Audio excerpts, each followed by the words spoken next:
Siete panes y dos peces, yo soy su hermano Alex y en esta ocasión me encuentro en el único castillo real de toda América. Acompáñenme, seguro les va a gustar. Así es, esta ocasión nos dirigimos hacia el castillo de Chapultepec, que es el único castillo real de toda América. Este castillo se encuentra en el llamado Cerro del Chapulín, eso es lo que significa su nombre en lengua náhuatl, Chapultepec. Este castillo se encuentra a 15 minutos del centro de la Ciudad de México. Se encuentra en el llamado Bosque de Chapultepec. Fue construido en la época del virreinato como casa de verano para el virrey. Se le dieron diversos usos, desde almacén de pólvora hasta academia militar. Y también fue la residencia oficial del emperador y de los presidentes del país desde 1884 hasta 1935.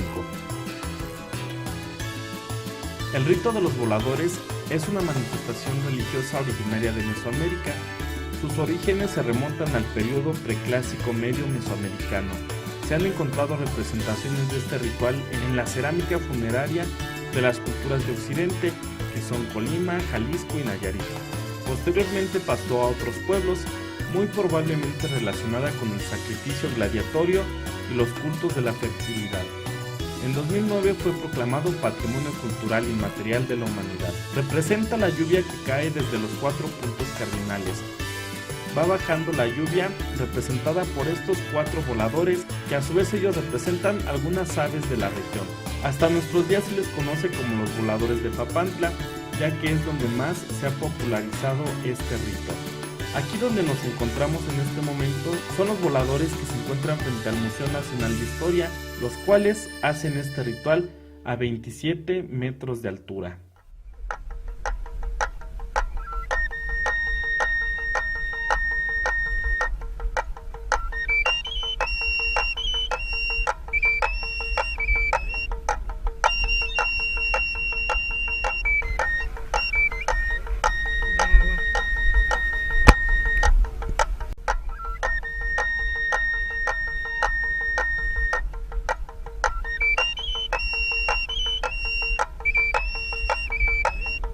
Este castillo cuenta con un bulevar que conecta directamente esta residencia imperial con el centro de la ciudad, actualmente conocido como Paseo de la Reforma, pero que en sus inicios se llamaba Paseo de la Emperatriz.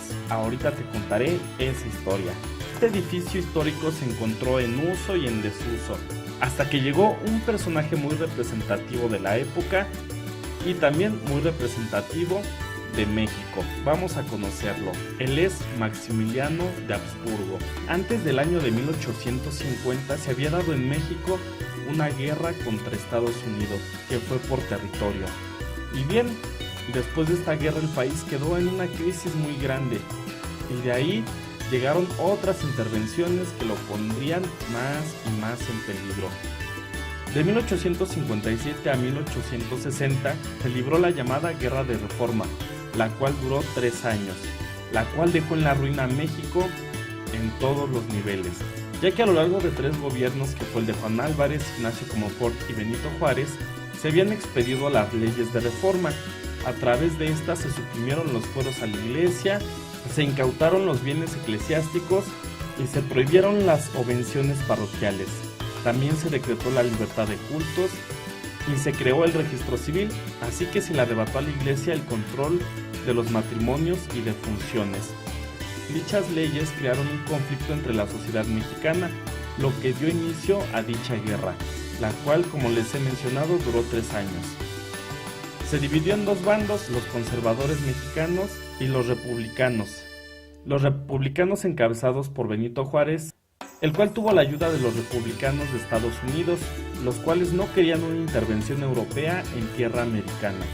Por su parte, los conservadores mexicanos buscaron la ayuda de 3 países, Francia, España e Inglaterra.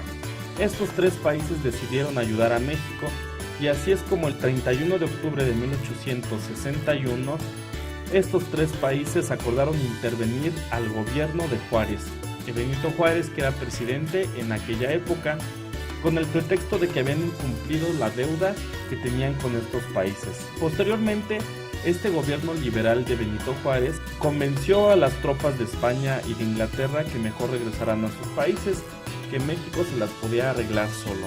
Pero fue alguien muy interesado en este territorio quien decidió seguir apoyando a los conservadores. Él fue el emperador Napoleón III, que tenía muchos intereses de crear una gran potencia mundial que pudiera contrarrestar el enorme poder e influencia de Estados Unidos. Tras la derrota republicana, estos liberales en México, se acordó la restauración del sistema de gobierno en el Imperio Mexicano, con lo que se encomendó al Partido Conservador una búsqueda por encontrar un príncipe europeo que cumpliera con ciertas aptitudes para gobernar este territorio. El principal requisito es que este gobernante fuera católico, y así es como entre algunos prospectos se eligió a Maximiliano de Habsburgo, también llamado Maximiliano I de México. Él venía de una tradición católica en su país, Austria. De hecho, Maximiliano de Habsburgo estudió distintas artes, además de estudiar derecho canónico. Y bien, él fue quien mandó a hacer esto que les dije en el principio del video, el Paseo de la Reforma, pero le puso el nombre de Paseo de la Emperatriz en honor a su esposa Carlota. Gobernó el país bajo una frase: equidad en la justicia. Contaba con el apoyo del Partido Conservador, así como el apoyo de la Iglesia Católica, encabezada por el arzobispo Labastida y Ochoa, y en general de la población de tradición católica aquí en México, aunque siempre hubo una oposición por parte de los liberales, encabezados por Benito Juárez.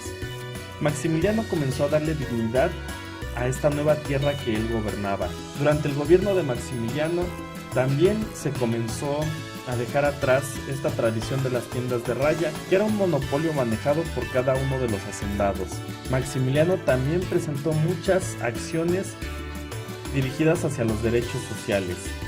Se preocupó Maximiliano y su esposa Carlota por el bienestar de los mexicanos, inauguró varios museos, se preocupó por la historia de México y los decretos que él mismo hacía pedía que fueran traducidos al náhuatl, fomentando el uso de la lengua mexicana. Maximiliano fue una persona de valores cristianos que siempre basó en ello todo su gobierno. Pero como Francia tenía otros intereses y él no cumplió hacia esos intereses, decidieron retirarle su apoyo. Luchó por los derechos humanos. Su esposa Carlota organizaba bailes dentro del castillo para hacer obras benéficas, para darle casa a los pobres y para ayudar a los más necesitados.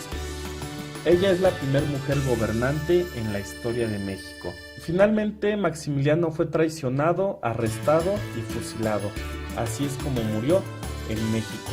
Él pudo haber salido de México, pues ofrecieron su apoyo a los franceses para llevarlo a su tierra, pero él rechazó esta oferta. Se enamoró tanto de este país que quiso servirle hasta el final. Su último día lo pasó primero confesándose, después recibiendo la Eucaristía en la misa de 6 de la mañana y finalmente perdonando a quienes lo iban a fusilar. Así fue la historia de este gran emperador que estuvo en México y que llenó de arte y de buenos valores al pueblo mexicano. Y bien, hermanos, así es como terminamos este día. Espero que les haya gustado mucho este video y también espero que les atraiga la cultura mexicana. Yo soy su hermano Alex, síganme y conozcan los demás videos. Nos vemos en un próximo video. Dios te bendiga.